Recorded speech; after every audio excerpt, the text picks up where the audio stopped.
हरे कृष्णा। आज के इस वीडियो में हम आपको बताएंगे कि कब है अश्विन मास की पाप कुंसा एकादशी, व्रत कब करें, कब खोलें, तुलसी कब तोड़ें और क्या होगा पाप कुंसा एकादशी पर श्री हरि विष्णु की पूजा का शुभ समय। यह सब जानना चाहते हैं तो वीडियो अंत तक जरूर देखें।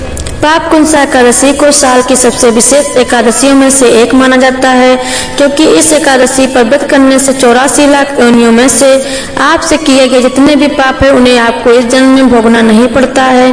आपको उन पापों से और उन पापों के कारण आपको इस जन्म में जो कष्ट, दुख, दरिद्रता मिल रही है वह सभी समाप्त हो जाते हैं। आपके सभी पापों पर अंकुश लग जाता है। इसलिए इस एकादशी को पाप नाशक या पाप कुंसा एकादशी के नाम से भी जाना जाता है। साथ ही पाप कुंसा एकादशी का व्रत करने से उस भक्त को हजारों वर्षों तक तपस्या करने का शुभ फल प्राप्त होता है। साथ ही कन्यादान करने के समान पुण्यों की भी प्राप्ति होती है। इसके अलावा पाप कुंसा एकादशी का व्रत करने से विष्णु जी की पूजा अर्चना इस दिन करने से, विष्णु सहस्त्र नाम पढ़ने से यमराज का दौर नहीं देखना पड़ता है और मोक्ष की प्राप्ति होती है। पाप कुंसा एकादशी का यह व्रत करने से शरीर के सभी रोग, शोक, कष्ट, बीमारियों, व्याधियों आदि से छुटकारा मिलता है। साथ ही इस एकादशी पर रात में जागरण करने से सभी इच्छाएं पूर्ण होती हैं।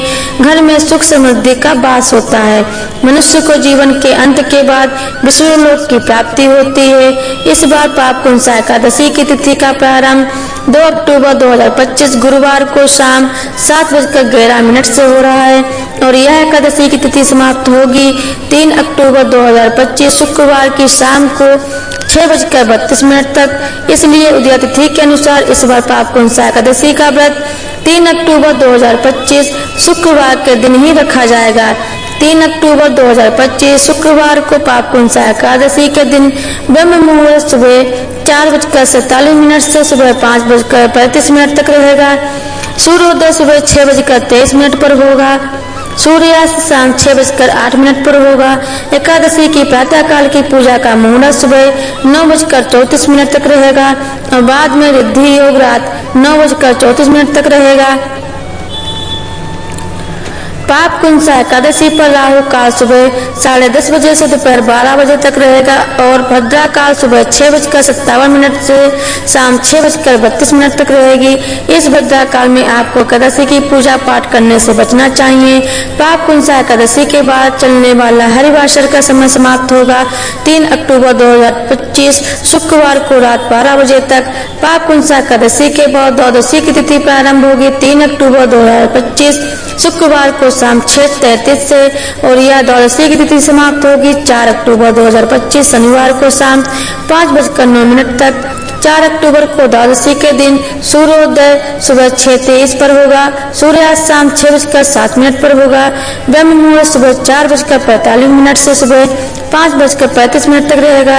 द्वादशी की प्रातः काल की पूजा के लिए शुभ अमृत काल सुबह 11:55 से दोपहर 1:43 तक रहेगा और इस दिन अभिजित मुहूर्त सुबह 11:51 से दोपहर 12:38 तक रहेगा और द्वादशी पर राहु काल सुबह 9 बजे से सुबह 10:30 बजे तक रहने वाला है।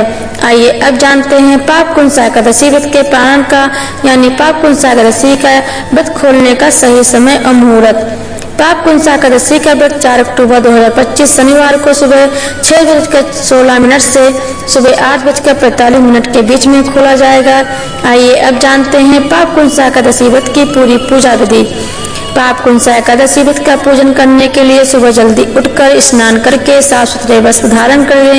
हो सके तो पीले वस्त्र पहने, काले कपड़े बिल्कुल ना पहने। इसके बाद भगवान विष्णु के सामने पाप कुंसा एकादशी व्रत करने का संकल्प लें। फिर एक चौकी पर भगवान विष्णु की मूर्ति या चित्र को स्थापित करें। फिर भगवान विष्णु को पीले फूल, फल, धूप, दीप, नैवेद्य, अच्छा चंदन और तुलसी दल अर्पित करें। इसके बाद विष्णु जी को दूध, दही, घी, शहद और चीनी से तैयार पंचामृत अर्पित करें। तुलसी जी विष्णु जी को अति प्रिय हैं, इसलिए पंचामृत में तुलसी पत्र जरूर डालें। इसके बाद पाप कुंसा एकादशी व्रत कथा का पाठ करें या कथा को सुने। फिर अंत में आरती करके भोग लगाएं। और सब में प्रसाद बांटें। हो सके तो इस दिन निर्जला व्रत करें, पर अगर आप ऐसा करना आपके लिए संभव ना हो तो आप एक समय जल या फल खाकर भी आप पापकुंसा एकादशी का व्रत कर सकते हैं। पापकुंसा एकादशी पर पूरे दिन हरे कृष्णा महामंत्र का जाप करें, विष्णु सहस्त्र नाम अवश्य पढ़ें, भगवद गीता का कम से कम एक अध्याय अवश्य पढ़ने का प्रयास करें। आइए अब जानते हैं पापकुंसा एकादशी व्रत को खोलने की पूजा विधि। द्वादशी के दिन सुबह जल्दी उठकर तुलसी देवी की पूजा आरती करें, उन्हें फल फूल चढ़ाएं।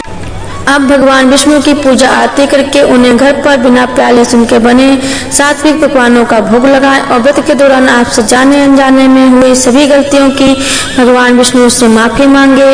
अब यही भोग खाकर अपना व्रत खोलें और अपने सामर्थ्य के अनुसार द्वादशी के दिन कुछ न कुछ दान अवश्य करें। ऐसे और जरूरी जानकारियों और व्रत कथाओं को सुनने के लिए हमारे चैनल को सब्सक्राइब जरूर करें। धन्यवाद।